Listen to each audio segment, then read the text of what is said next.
Good day dear students, प्यारे learners. जय हिंद, जय भारत, वंदे मातरम। आज कैलकुलस की इस क्लास में हम सीखेंगे डिफरेंशिएशन के आगे की बातें।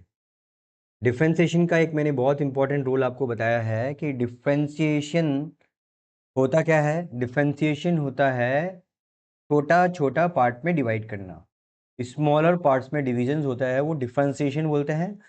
और इसी के कन्वर्स प्रोसेस को या ऐसे बोल रहे हैं सप्लीमेंट्री प्रोसेस को हम बोलते हैं इंटीग्रेशन। ओवरऑल कैलकुलस क्या है? Overall calculus is the study of change. यहां पर भी हमको किसी प्रोसेस में कंटिन्यूटी दिखती है, निरंतरता दिखती है, सततता दिखती है, वहां पर हम डिफरेंशिएशन यानी कि छोटा एलिमेंट कंसीडर कर सकते हैं, एक छोटा पार्ट ले सकते हैं। वैसे ही अगर हम उन छोटे छोटे पार्ट्स को वापस एक्यूमुलेट करें, एरिया ढूंढें किसी भी कर्व में, जो भी आपको यहाँ पर स्क्रीन पे विजिबल है, अगर आप उन कर्व को देखते हैं तो उसमें पूरा इंटीग्रेशन करना का मतलब क्या हो गया? एरिया ढूंढना। ठीक है, तो आई होप कि ये बातें आपको क्लियर हैं और अब हम इसके आगे के डिस्कशन को आगे बढ़ा सकते हैं। छोटा सा ब्रीफ क्लास का इंट्रोडक्शन दूं मैं आपको, रिवीजन बताऊं तो हमने इंटीग्रेशन के फॉर्मूलेज पढ़े थे और इंटीग्रेशन में सबसे पहले हमने ये देखा था कि इंटीग्रेशन आखिर होता क्या है। इंटीग्रेशन का कुछ भी कॉन्सेप्ट हो, आपको एक बात ध्यान रखनी है कि हमको एरिया ढूंढना है। We have to find the total area. और जैसे ही मैंने बोला टोटल एरिया फाइंड करना है, टोटल एरिया फाइंड करने का मतलब क्या हो गया बच्चों? टोटल एरिया फाइंड करने का मतलब हो गया कि हमको क्या ढूंढना है? हमें ढूंढना है इंटीग्रेशन। और जैसे ही टोटलिटी बोलता है कोई आदमी या कोई भी पर्सन, अगर हमसे टोटलिटी की बात करेगा तो हम उसमें साथ में क्या वर्ड इंक्लूड करेंगे? भैया कहाँ से कहाँ तक का चाहिए। जैसे ही हमने ये वाला टर्म बोला कि कहाँ से कहाँ का चाहिए, तो हम इसके मतलब क्या चीज को शामिल कर चुके हैं उसमें? लिमिट। कहाँ से कहाँ तक? वैल्यू है 2, ये वाली वैल्यू है 11, तो ये 2 और ये 11, तो कितना पार्ट का चाहिए अपन को? 11 माइनस 2, यानी कि upper limit minus lower limit. तो 9 पार्ट का इंटीग्रेशन चाहिए। ये मैं एग्जांपल की जैसे बता रहा हूं, जिसमें भी हमको लिमिट पता होती है उसको हम बोलते हैं डेफिनेट इंटीग्रल। फिक्स, निश्चित समाकलन बोलते हैं इसको हिंदी में। और वैसे अपन बोलते हैं इनडेफिनेट। इनडेफिनेट के साथ हम एक कांस्टेंट टर्म यूज करते हैं। बहुत सिंपल सा फॉर्मूला था, x की power n dx is equal to x n plus one upon n plus one. Constant का इंटीग्रेशन हमेशा x में आएगा।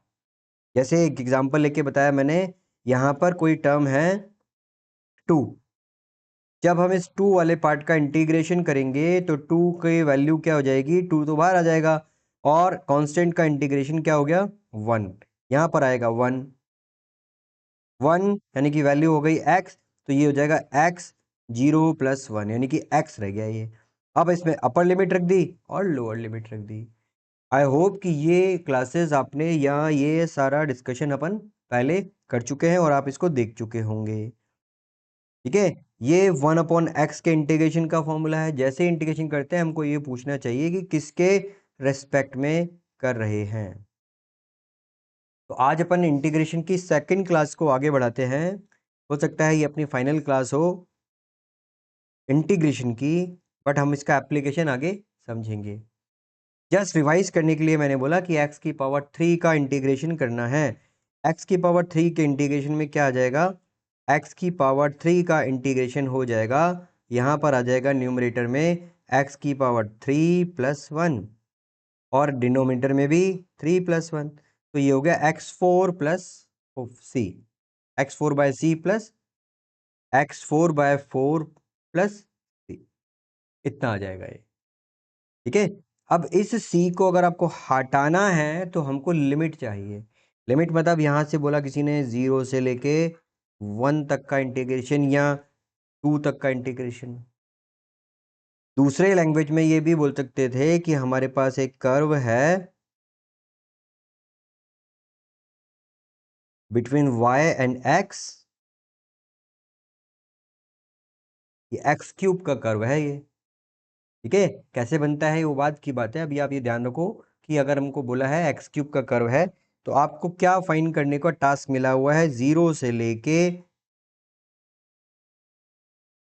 1 तक का या 2 तक का इंटीग्रेशन, ये वाला एरिया फाइंड करना है।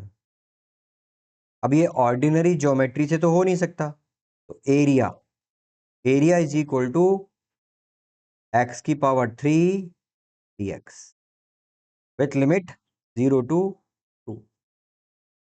तो क्या लिखेंगे यहाँ पर, फॉर्मूला आपको याद है ही, x3 + 1 यानी कि 4/4, लिमिट रखा 0 to 2, ये हो जाएगा 1/4 बाहर लेकर 2 की पावर 4 माइनस 2 की पावर 0, यानी हमको x की जगह 2 सब्सटीट्यूट करना है, और इसका आंसर हो गया है 1/4, 2 की पावर 4 यानी कि 16, और 2 की पावर 0 यानी 1, तो इट इज 15/4।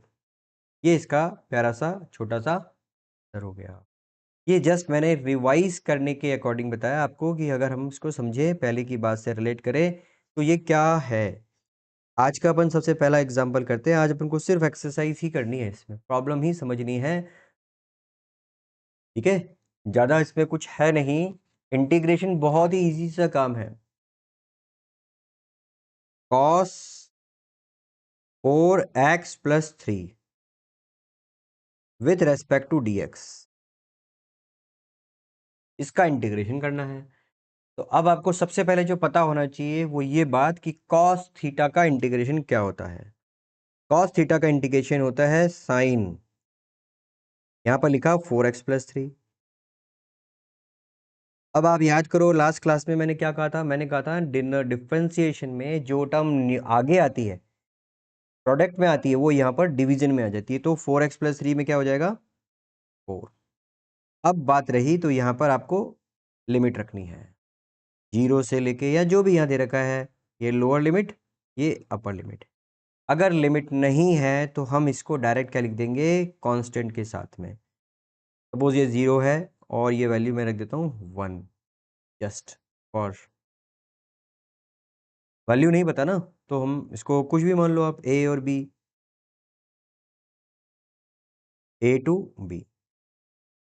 तो sine 4a + 3 minus lower limit 4b + 3, साथ में 1/,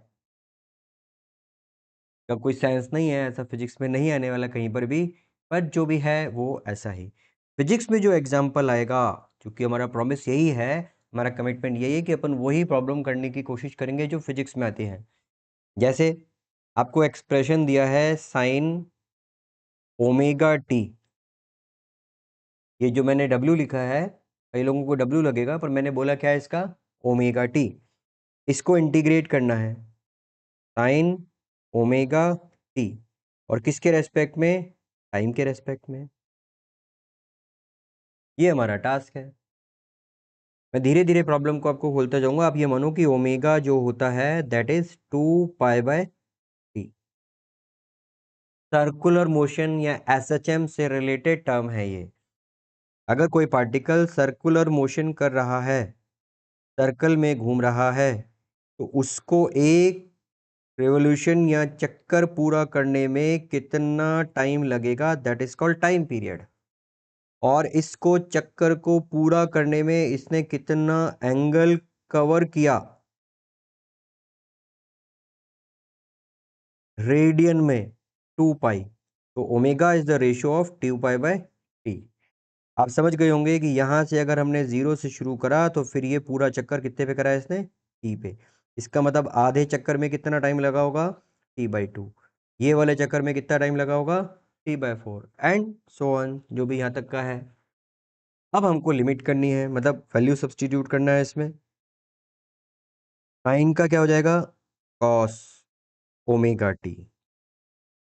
पर ध्यान रहे क्या बोला मैंने, साइन थीटा का इंटीग्रेशन कॉस में आता है, और कॉस के साथ में क्या लग के जाता है, माइनस। और भी कोई खास बात, जो डिफरेंशिएशन में सामने आता है यानी कि प्रोडक्ट में आता है, वो यहाँ पर क्या बन जाता है, डिनोमिनेटर यानी कि डिवीजन। और फिर इसके बाद अगले स्टेप में हमको इसमें रखनी है लिमिट। सपोज मैंने यहाँ पे रखा है 0 टू t/2। प्रैक्टिकल क्वेश्चन है, मतलब न्यूमेरिकल का क्वेश्चन है। काम इसका फिजिकल सेंस क्या है वो अपन आगे की क्लास में कभी पढ़ेंगे। तो अब मैंने क्या करा, -1/ओमेगा बाहर लिख दिया। माइनस को मैं कंफ्यूजन में नहीं शामिल करता, अंदर हटा दिया। अंदर क्या है, अपर लिमिट रखने का सामान, ओमेगा t/2। स्मॉल टी की जगह सब्सटीट्यूट करना है कैपिटल टी। नेगेटिव, नेगेटिव क्यों? क्योंकि हमको upper limit minus lower limit करना है। दूसरा, ओमेगा मल्टीप्लाइड बाय 0। ये 0 क्यों? क्योंकि टी की वैल्यू इनिशियल क्या है, 0। अब -1/ओमेगा। अब ये याद देखो कि कॉस ओमेगा टी कितना होता है। देखो यहां से आपको मिलेगा omega t is equal to 2 pi. मिला, omega t is equal to 2 pi. और ओमेगा t/2 को हम क्या लिख सकते हैं, पाई। तो ये वाला टर्म जो हो गया ना बच्चों, ये हो गया कॉस पाई, साथ में माइनस कॉस 0। बहुत धीरे सावधानी से देखेंगे तो आता जाएगा। कॉस पाई का वैल्यू है -1, ये है -1, तो माइनस माइनस 2, तो आंसर विल बी 2/ओमेगा। 2/ओमेगा। अब आप चाहो तो आंसर को ऑब्जेक्टिव के अकॉर्डिंग टी के टर्म में रख लो। ओमेगा की वैल्यू रखोगे 2 पाई, ओमेगा की जगह 2 पाई/टी। कितना हो गया ये, t/पाई। ये इसका इंटीग्रेशन हो गया। कॉस ओमेगा टी से sine omega T, sine omega T से कॉस ओमेगा टी। कितना सिंपल सा काम है ना, बहुत ही प्यारा सा। इसके प्रैक्टिकल केस कहाँ मिलेंगे? ये एक बहुत अच्छा क्वेश्चन पूछा है कि इसका प्रैक्टिकल काम हमको कहाँ देखने को मिलेगा। क्या प्रैक्टिकल काम बच्चों हमको मिलेगा? देखो इसका एप्लीकेशन बताता हूं मैं।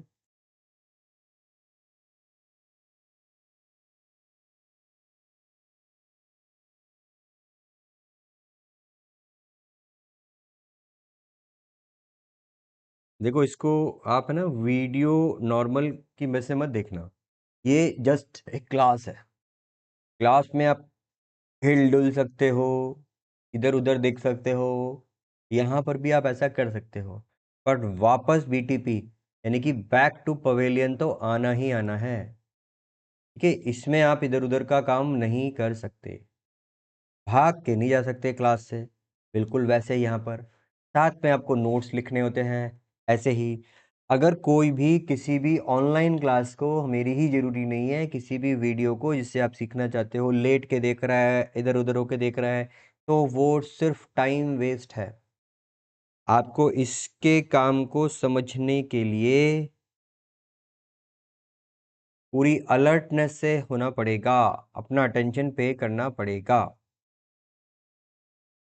मैं फिर से वही फ्लो डायग्राम बनाता हूँ, पहले भी बनाया था। अगर हमको पहले पोजीशन मिला हुआ है तो हम कुछ नहीं करते, हम पोजीशन में चेंज देखते हैं। दैट इज कॉल्ड डिस्प्लेसमेंट और चेंज इन पोजीशन। पोजीशन में चेंज से क्या मिलता है, वेलोसिटी। वेलोसिटी से आगे जाते हैं तो हम इसमें हो सकता है यूनिफॉर्म हो, बट नॉन यूनिफॉर्म है तो हम इसमें देखते हैं डेल्टा वी। और अगर डेल्टा वी मिल गया तो हमको क्या मिल जाता है, एक्सेलरेशन। ठीक है, ये फंडामेंटल लाइन ऑफ इक्वेशन है। एक मशीन लैंग्वेज की जैसे समझ लो आप इसको, कि एक स्टेटमेंट सिंपल सा फ्लो होता है। यहां से हमने चालू करी है बात किसकी, पोजीशन की। हाँ, अगर आपको इसमें ये देखना है तो हमने यहाँ पे दो चीजें ढूंढी थी। इसको हमने क्या बोला था, डिस्प्लेसमेंट।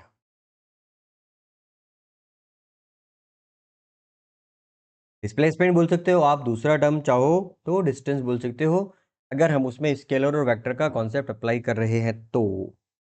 वैसे ऐसा कुछ है नहीं इसमें, ठीक है।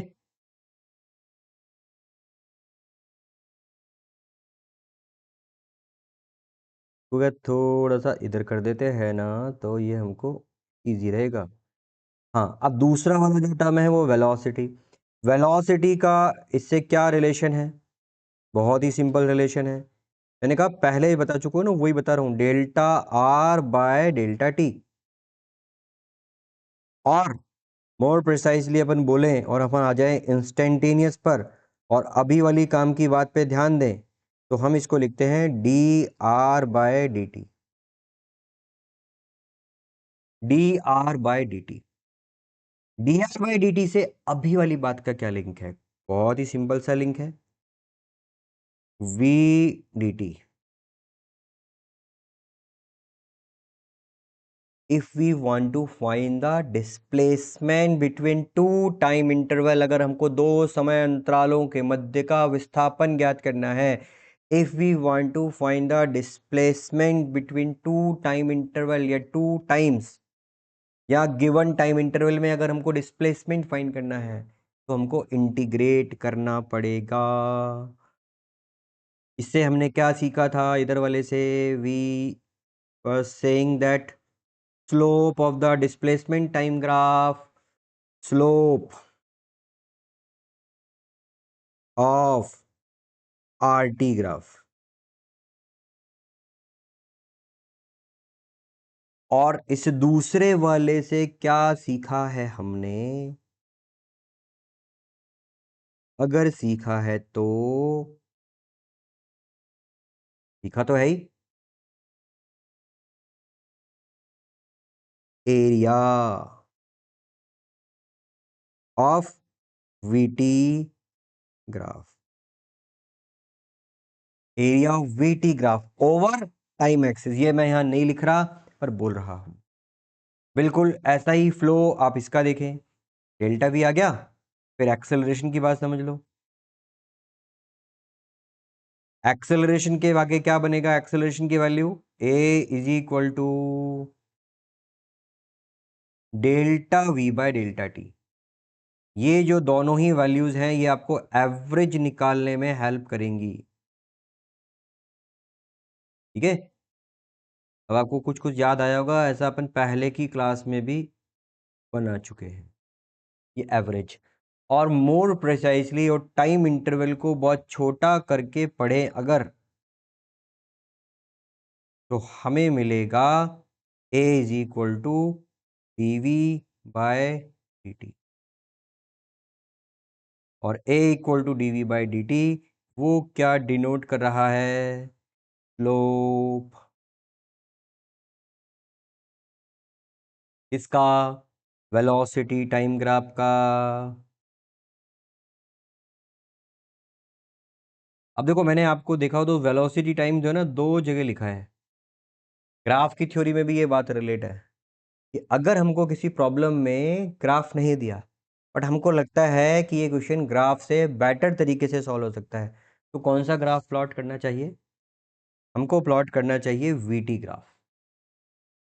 हमको प्लॉट करना चाहिए वीटी ग्राफ, क्योंकि वीटी ग्राफ है ना दो इंफॉर्मेशन कंटेन करता है, एरिया और स्लोप।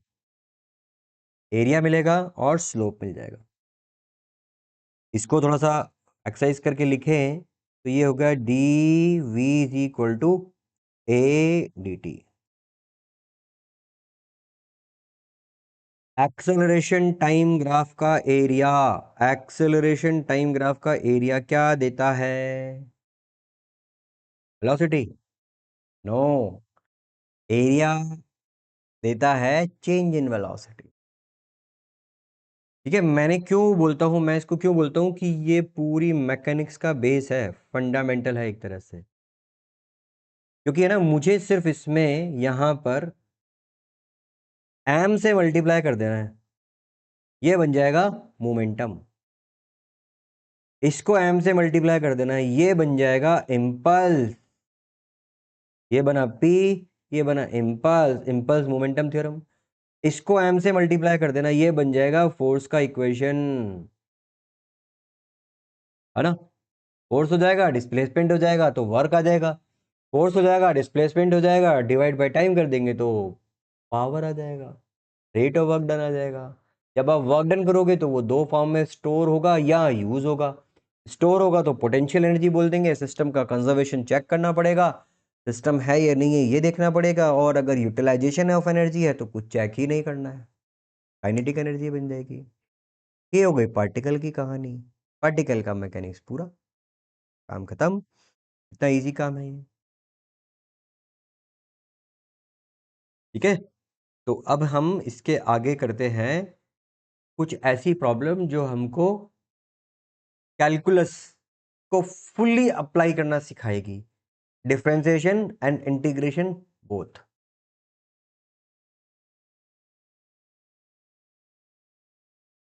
तो हम एक बहुत ही छोटा सा प्यारा सा प्रॉब्लम देखते हैं जो हमको एडवांस लेवल पे लेके जाएगा।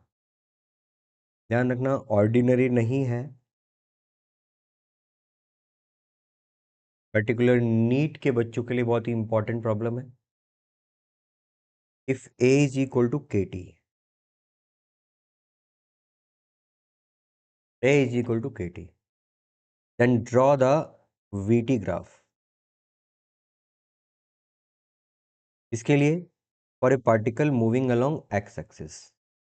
आगे जो भी मोशन की प्रॉब्लम मैं बोलूंगा ना उसमें ये बात आप कॉमन माने कि particle is moving along X axis. इसको ऐसे भी बोल सकते हैं कि वेलोसिटी टाइम ग्राफ प्लॉट करो फॉर ए पार्टिकल, इसका इनिशियल स्पीड आपको गिवन है और उसका एक्सेलरेशन टाइम ग्राफ भी दिया हुआ है प्रॉब्लम में ही। ठीक है, और इस ग्राफ का स्लोप इज के, ये हमको गिवन है, प्रॉब्लम में गिवन है, ये मान के चलते हैं। ठीक है, तो ये प्रॉब्लम दो तरीके से पूछी जा सकती है। एक तो ये कि आपको velocity acceleration time graph given है, और दूसरा वो जो मैंने लैंग्वेज यहाँ लिख रखी है ऐसे वाला। किसी को लैंग्वेज से पसंद होता है, किसी को ग्राफ से पता चलेगा। अब पहले मुझे ये सोचना है कि मेरे पास फॉर्मूला कौन सा है जो मुझे वेलोसिटी के बारे में बता दे। तो think about the formula, solution start करते हैं तो अपन सोचते हैं सबसे पहले फॉर्मूला।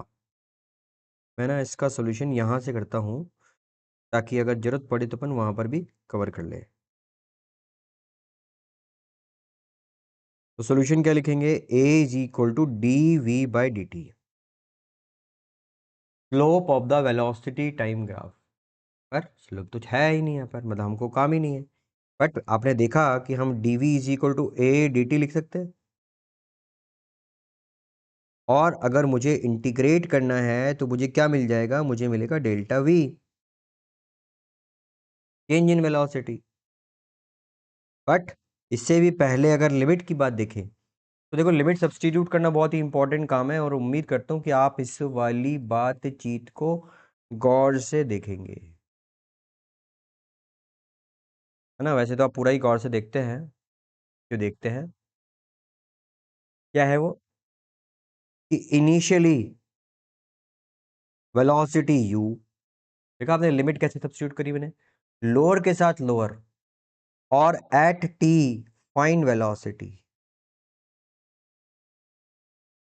दोबारा से बोल रहा हूं, इनिशियल है राइट साइड पे आपका एक्सेलरेशन, तो उसमें इनिशियल टाइम की वैल्यू देखो जीरो, क्वेश्चन में जो गिवन है, और left hand side simultaneously lower limit लगाने की जगह है तो हमने क्या लिखा u, क्योंकि प्रॉब्लम में यहाँ इनिशियल वेलोसिटी u गिवन है। वो न्यूमेरिकल देता तो अपन न्यूमेरिकल में कर देते हैं इसको। ठीक है, अब इसको सॉल्व करेंगे तो इधर हो जाएगा v माइनस यू, और इधर a का वैल्यू सब्सटीट्यूट करना पड़ेगा, क्या है, a is equal to K T और डी टी। अब मेरे ख्याल से आपकी बत्ती जल गई होगी कि भाई अब तो सिंपल सा इंटीग्रेशन है, v माइनस यू तो v माइनस यू है, इधर हो जाएगा k constant t square by 2, ये कौन सा फॉर्मूला लगा है? जो पहले लिखा वही तो लगाया है, एक्स की power n+1 upon n+1, limit 0 to 2। तो वेलोसिटी बिकम u प्लस के टी स्क्वायर बाय 2। तो वेलोसिटी क्या हो गई? u प्लस के टी स्क्वायर बाय 2। तो इसका आंसर है, अगर हमको सिर्फ वेलोसिटी टाइम रिलेशन ड्राइव करना है तो। बट अगर इसके आगे इन्होंने बोला ग्राफ प्लॉट करो तो एडिशनल जानकारी लगेगी भैया। ग्राफ की इंफॉर्मेशन चाहिए। ग्राफ की इंफॉर्मेशन क्या? कि ये ग्राफ आएगा एक पैराबोला, जिसमें इनिशियली टी की वैल्यू 0 रखने पर ग्राफ 0 से स्टार्ट नहीं हो रहा, तो it has some initial value, और ये पैराबोलिक ग्राफ आएगा। ये कौन सा टर्म है? ये है u। दूसरी साइड क्यों नहीं बनाया? क्योंकि टाइम है, फिजिक्स हमको आती है, टाइम नेगेटिव नहीं लेना है। सिंपल। क्या इससे हम डिस्प्लेसमेंट निकाल सकते हैं? डेफिनेटली। एक स्टेप और आगे जाना पड़ेगा, वो मैं आपके एक्सरसाइज के लिए छोड़ता हूँ, रिलेशन साइड में लिख देता हूँ। A is V is equal to D are by D T. तो D R equal to V D T. Velocity अभी अभी आपने जो टी के टर्म में लाए हो उसी को रखना है। इजी काम है। अब ना इसमें एक बहुत छोटा सा कमाल आता है कि ये तो एक्सेलरेशन टाइम का फंक्शन है, तो हमने इसको डायरेक्ट कर दिया। बट अगर एक्सेलरेशन पोजीशन का फंक्शन हो तो क्या करेंगे? इस बार मैंने और ज्यादा प्रैक्टिकल सिचुएशन लिया है। एक्सेलरेशन अगर टाइम का फंक्शन होने की जगह वेलोसिटी पोजीशन का फंक्शन हो रहा है तो हमें क्या करना है? बहुत ही सिंपल सा काम है, ऐसा नहीं है ना? हर चीज सिंपल नहीं होती, हमको सिंपल बनानी पड़ती है। एज इट इज नहीं मिलेगा, कोई लड्डू नहीं परोस रहा है। ठीक है, हमको खुद अपने तरफ से तैयार करने लड्डू, लड्डू का सामान मिला हुआ है। तो सबसे पहले भैया हमको ये देखना है कि क्या एक्सेलरेशन को डिस्प्लेसमेंट के फॉर्म में लिख सकते हैं। हमको तो ये पता है dv/dt, बट हमको साइमल्टेनियसली चेन रूल भी पता है कि आप इसको ऐसे भी लिख सकते हो dv/dx, और dx/dt याद करो डिफरेंशिएशन में चेन रूल। इसीलिए ये एक ब्रिज बनाना पड़ता है हमको। अभी भी पूरा कोर्स तो मोशन ही है। मोशन के बीच में जहां जरूरत थी वहां मैंने कैलकुलस इंक्लूड किया है। ध्यान रखना, मोशन के कोर्स का छोटा पार्ट है कैलकुलस, और अब पूरे थ्रू आउट आगे यही कैलकुलस काम आएगा। तो ये हमने क्या लिखा है? Chain rule. चेन रूल लिख दिया, पर इससे dx/dt तो हमको मजा आ गया। a is equal to v और dv/dx। अब इस प्रॉब्लम में एक्सेलरेशन दिया हुआ है, तो उस एक्सेलरेशन को क्या रख दिया मैंने? 2x। कलर चेंज करके करा ताकि आपको पता चले। ठीक है, v dx, sorry v dv is equal to 2x and dx। अब आती है बज्जी, टर्न, बाजी, किस चीज की? इंटीग्रेशन की। इंटीग्रेशन में फिर गौर से देखना, बोथ साइड इंटीग्रेट करना है, डेफिनेटली लिमिट रखना कह रहा हूं मैं तो। इनिशियली यानी कि t इक्वल टू 0 पर, t इक्वल टू 0 गिवन ही नहीं है यहाँ पे। यहाँ तो x दिया हुआ है कि जब x का वैल्यू 2 था, क्वेश्चन को ढंग से देखना, x का वैल्यू 2 था तो वेलोसिटी क्या थी? 3। जब x का वैल्यू 5 होगा तो वेलोसिटी क्या होगी? पता नहीं अभी तक। यूनिट जो भी है आपने चेक कर लिया, लिमिट रखना समझ में आया? दोबारा से बोल रहा हूँ, ध्यान से देखें। x का वैल्यू 2 पर वेलोसिटी 3, तो 2 पर वेलोसिटी कितनी है? 3। फिर 5 पर वेलोसिटी कितनी होगी ये पता नहीं है, और यही क्वेश्चन है भैया। जो पता नहीं है वही तो पता करना है हमको। तो अब उसके बाद v dv का इंटीग्रेशन क्या हो गया है? v² बाय 2 अपर लिमिट और लोअर लिमिट रखने का तरीका, जैसे जैसे बड़े होते जा रहे हैं वैसे वैसे प्रॉब्लम का लेवल बड़ा होता जाएगा। x² 2, यहाँ पे 2 और ये 5, ठीक है। बोथ साइड का 1/2 आप कैंसिल कर सकते हो इसी स्टेप में ही, ऐसा कोई चक्कर नहीं है। x² 2 आया ना। अब नहीं करना है, एकदम से नहीं पता चलता है, तो 1/2 लिखा, तो ये हो गया है v² -3² यानी 9। ये इतनी लिबर्टी तो हमको लेनी पड़ती है, छोटे बच्चों के जैसे अपन इसको सॉल्व नहीं कर सकते हैं। 1/2 से 1/2 कैंसिल, ओह यही कैंसिल हो गया है ये तो, फिर इधर का कोई मतलब ही नहीं है।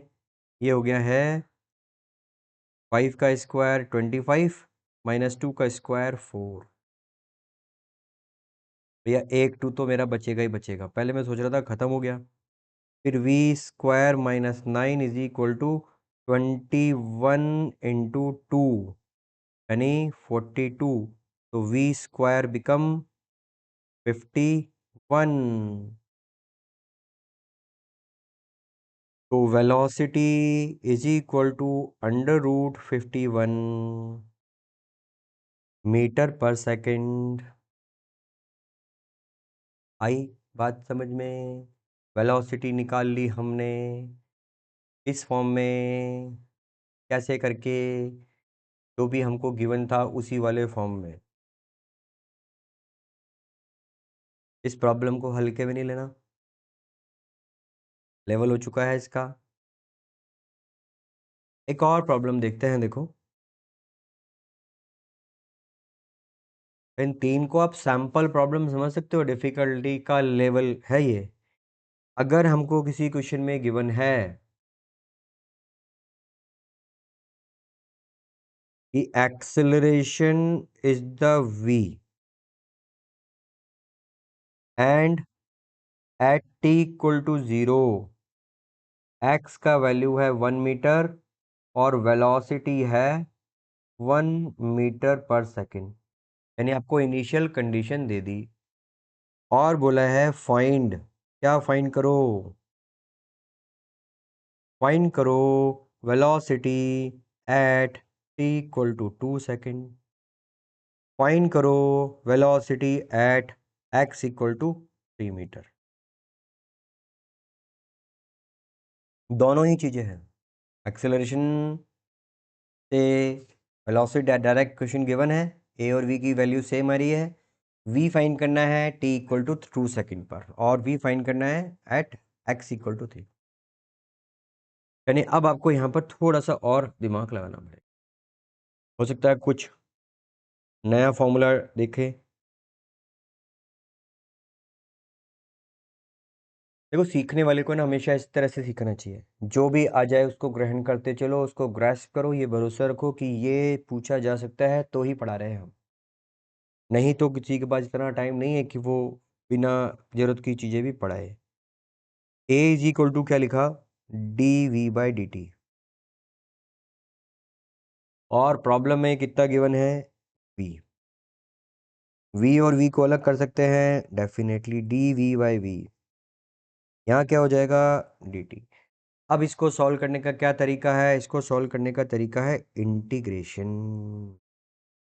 इंटीग्रेशन में लिमिट कैसे रखना है, जैसे बताया था इनिशियली, वेलोसिटी कितनी है, 1 दे रखी ना क्वेश्चन में न्यूमेरिकल, एट t = 2 क्या पता करना है, v। अब देखो हो सकता है हमको ये फॉर्मूला नहीं पता हो, पर आप इसको कहीं साइड में नोट डाउन कर लो, dx/dx मतलब dx/x का इंटीग्रेशन log x। पता तो है पर ह्यूमन नेचर है, भूल जाते हैं हम। और लिमिट रखना भी आपको आता है, a to b, तो यहाँ पर a2 सब बता चुका हूँ मैं, अभी पेज स्लाइड करके बता दूंगा वैसे, पर मैं नहीं बता रहा, है ना। तो अब आगे इसका इंटीग्रेशन क्या हो गया, इसका इंटीग्रेशन हो गया है log, v। इसमें अपर लिमिट और लोअर लिमिट रखने की बात हो गई। यहाँ पर है 1 और यहाँ पर v, और इधर के इंटीग्रेशन में t आएगा, और सिंपल सा 0 to 2 ये हो जाएगा log v equal to t की पावर, सॉरी, जस्ट 2। अब है ना, इससे अगर मुझे v लिखना है, थोड़ा सा काम है ये। मैं आपको एक छोटा सा log का एक्सप्रेशन बताता हूँ, शायद इससे आपको ये याद हो या आप कनेक्ट कर पाओ। वैसे मैं आपसे प्रॉमिस कर चुका हूँ कि अपन लॉग का भी एक पार्ट देखेंगे छोटा सा। बस आप इससे याद रखो, मेरे को देखो इसी से याद रहता है, log 100 ये होता है 2। ठीक है, वैसे केमिस्ट्री के पोर्शन में आप इसको पढ़ते ही हो ज़्यादा। log 10 100 होता है 2। मैं इसको इसलिए बता रहा हूँ ताकि आप इसको रिलेट करके याद रखो, इसको इसकी पावर बना लो और ये हमारा आंसर आ जाएगा। क्या बोला मैंने? 10 के ऊपर चढ़ा लो 2 और आंसर क्या लिख दो? 100। देखो मेरा काम इतने टाइम से इसी इसी कॉन्सेप्ट से चल गया, तो मुझे नहीं लगता कि आपको इससे ज्यादा की जरूरत पड़ेगी। ठीक है, तो अब इसके आगे जाएंगे तो वेलोसिटी इज इक्वल टू ई की पावर 2 मीटर पर सेकेंड। वैसे तो ये यहां तक आंसर है, ये भी मान सकते हो, बट अगर ऑप्शन में नहीं दिया है और आपसे ये मांगते हैं, क्योंकि अभी आपने देखा कि प्रीवियस ईयर में कुछ ऐसे क्वेश्चंस आए थे जो नीट का नॉर्मल ट्रेंड नहीं है, वहां पर हमको थोड़ा आउट ऑफ द बॉक्स जाना पड़ता है। देखो सब कुछ इजी नहीं है। आप जो डॉक्टर बनने वाले हो, आप जो इंजीनियर बनने वाले हो, वो भी कुछ भी इजी नहीं है। वहां पर हर समय आपको कुछ ना कुछ चुनौतियों का सामना करना ही पड़ेगा। बस ये उसकी एक शुरुआत है। मैंने कहा था ना, कैलकुलस क्या करता है, आपके माइंड को शार्प करने का काम कर रहा है, अगर आप इसको अलाउ कर रहे हो तो। आप अगर भाग रहे हो तो फिर मर्जी की बात है वो तो। उसका सेकंड पार्ट बचता है, बात ही बात में उसको नहीं गायब कर देना। Acceleration is equal to v. अभी हमको डिस्प्लेसमेंट फाइंड करना है, पहले हमने टाइम के टर्म में करा था। आपको ये याद है कि अभी अभी हमने एक चेन रूल भी सीखा था, A is equal to V D V by D X. तो हम इसको यहाँ लिख देते हैं वी। मेरे ख्याल से इसको तो आपको देखते ही मजा आ गया होगा, वी से वी कैंसिल हो गया, तो d v is equal to d x. अभी दिखने में मुश्किल था, लिमिट सब्स्टिट्यूट करना है। एक्स का वैल्यू 1 तो वाई का वी का वैल्यू 1, एक्स का वैल्यू 3 तो वी का वैल्यू पता करना है। इंटीग्रेट करा तो v -1 लिमिट रखने के बाद, और ये 3 - 1 लिमिट रखने के बाद, तो velocity is equal to 3 metre पर सेकेंड। तो हमने इतनी इसकी वैल्यूज देखी। देखो इंटीग्रेशन तो मेरे को लगता है ये हमारा काम है ना, मोटा मोटा हो गया है। फिर भी आपने अगर इन्हीं क्वेश्चंस को रेफरेंस माना और अपनी प्रिपरेशन को चालू रखा, तो मैं आपको एश्योर करता हूं कि आपके साथ गड़बड़ नहीं हो सकती है नीट के एग्जाम में। मैथ्स वालों की मैं ज़्यादा चिंता करता नहीं हूँ, क्यों? क्योंकि वो तो इसको पढ़ेंगे ही। फिर भी यहाँ पर सफिशिएंट थ्योरी है इसके समझने के लिए। फिजिक्स में जितना आने वाला है, हाँ, यही मैं इन तक के लिए बोल रहा हूँ। देखो एडवांस फिर भी नहीं है यहाँ पर। एडवांस के लिए तो आपको अपनी कैलकुलस बहुत ज़्यादा मैथ्स के सपोर्ट से स्ट्रॉन्ग करनी ही पड़ेगी। ठीक है, अब इसने बोला एक पार्टिकल का एक्सेलरेशन 2t+1 है। हर क्वेश्चन के लिए बोल चुका हूं, for a particle moving in a straight line. फिर भी लिख देता हूं यहां पर, for a particle moving along x direction and at t equal to 0, x is equal to 1 and u is equal to 2 metre पर सेकेंड। फाइंड, बोले find की तो दिक्कत है, फाइंड क्या करेंगे? फाइंड डिस्प्लेसमेंट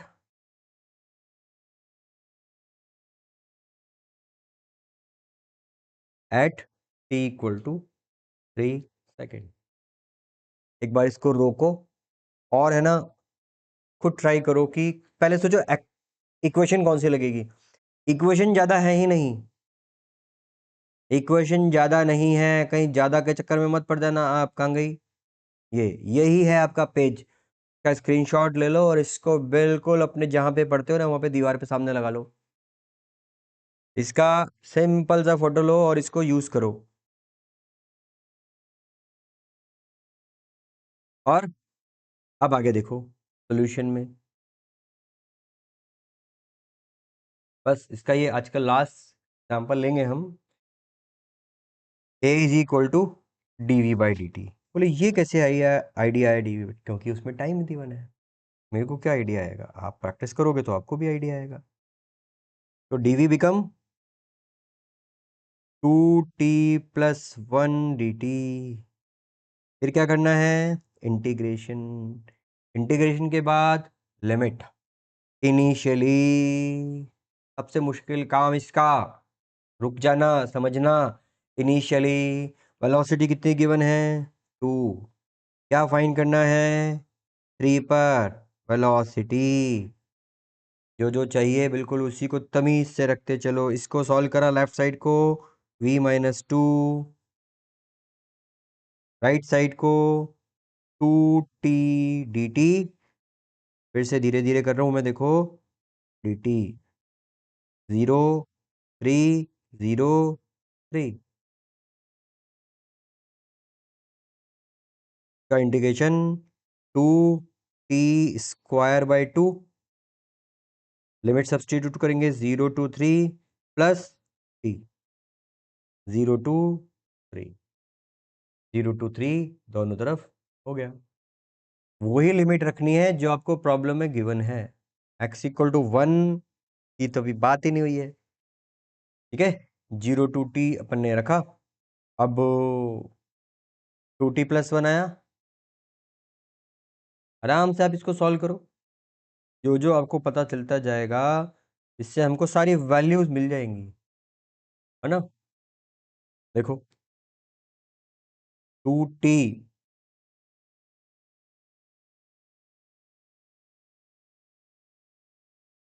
पर मैं क्वेश्चन में क्या फाइंड कर रहा हूँ? मैं वेलोसिटी फाइंड कर रहा हूँ। ये जो मैंने निकाला है ये वेलोसिटी निकलेगी। इस पर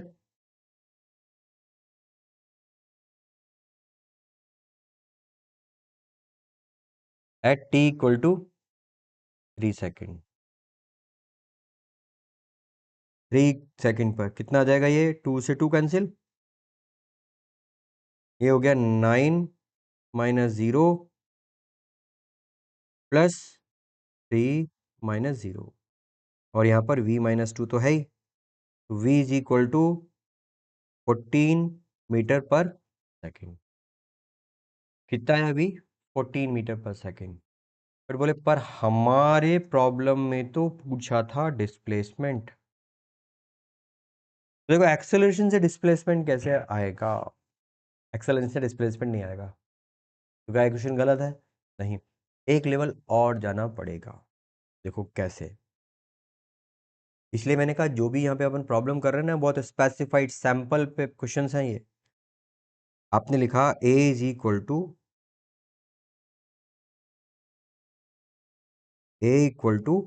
टू t+1 और वो है dv/dt। तो dv is equal to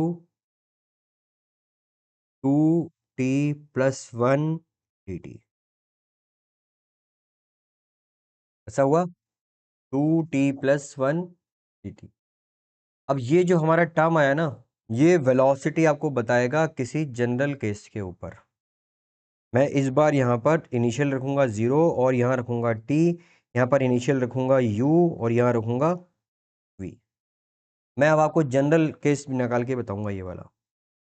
left side को करें तो v माइनस यू, और इस तरफ क्या हो जाएगा 2t² 2 0 to t plus t 0 to t। तो velocity become u plus t² plus t। अब ये जो एक्सप्रेशन आया ना, ये वेलोसिटी का वो एक्सप्रेशन है जिसमें टाइम आ रहा है, और u यहां पर वैल्यू है। क्वेश्चन में u कितना गिवन है 2 मीटर पर सेकेंड। आप चाहो तो यहां पर वैल्यू रख दो। मैं इसको लिखूंगा v equal to t² plus t plus 2। But question क्या था, फाइंड द डिस्प्लेसमेंट। तो वी हैव टू नो कि वेलोसिटी का डिस्प्लेसमेंट से क्या रिलेशन होता है, dx बाय dt। तो we have to write dx equal to v dt, means t² plus t plus 2 side में यहाँ पे dt, और ये क्या है dx इंटीग्रेशन। अब यहां से फिर हमारी वही वाली बात कि इनिशियली पोजीशन क्या है इसमें, क्वेश्चन में पोजीशन कितनी गिवन है 1, और किस पे फाइंड करना है टी पर कर लेते हैं। फंक्शन आपको टी दे रखा है तो, नहीं तो 3 पे कर लो। क्या बचेगा x, यहाँ पर क्या हो जाएगा, यहाँ पर हो जाएगा x माइनस 1। ठीक है, मतलब आप देखो जो छोटे छोटे हमने सबसे पहले इंटीग्रेशन में एग्जाम्पल समझा था ना, वैसा ही एग्जाम्पल है, बट अब ये फिजिक्स की लैंग्वेज में आ रहा है। यहाँ पर क्या हो गया t3/3। ये t3 क्यों हुआ, xn+1/n+1 limit 0 to 3 plus t²/2 limit 0 to 3 plus 2t limit 0 to 3।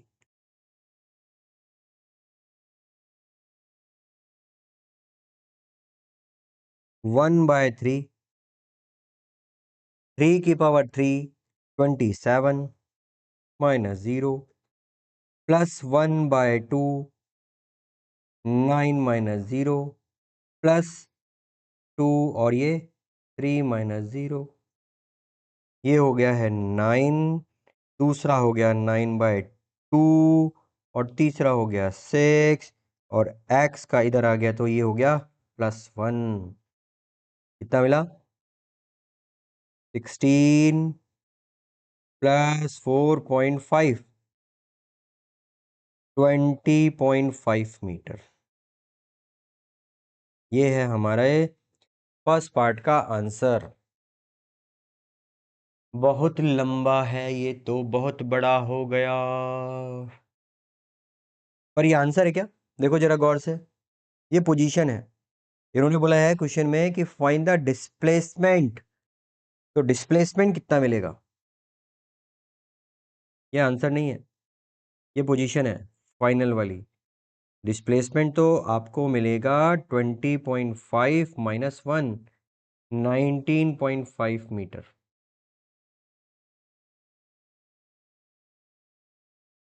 उनमें है कि क्या गड़बड़ हो गई, मतलब कैसे अटकते हम।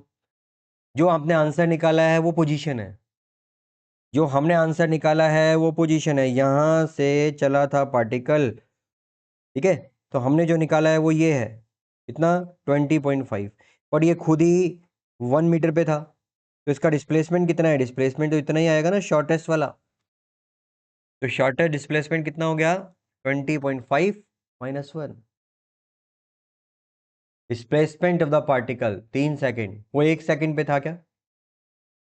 इसीलिए क्वेश्चन पढ़ना बहुत ही जरूरी है। x1 पे था इनिशियली, उसके पास वेलो पोजीशन है, जबकि ये क्या मिला है हमको, जीरो से लेके, जीरो से ये यहां से जीरो से ये मिला है 20.5, जबकि वो पहले ही यहां था कितने पर, t इक्वल टू 1 पर, सॉरी t इक्वल टू 0 पर, x इक्वल टू 1 था।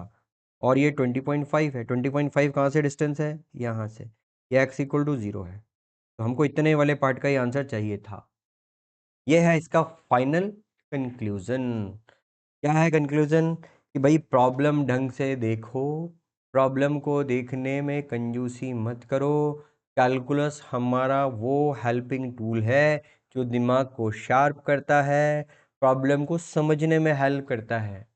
जितना ज़्यादा हम फिजिक्स के आगे की प्रॉब्लम में जाएंगे, लैंग्वेज आती जाएगी, तो हमको हमारा कनेक्शन टॉपिक के साथ बनाने के लिए लैंग्वेज या थ्योरी रिक्वायर्ड होगी।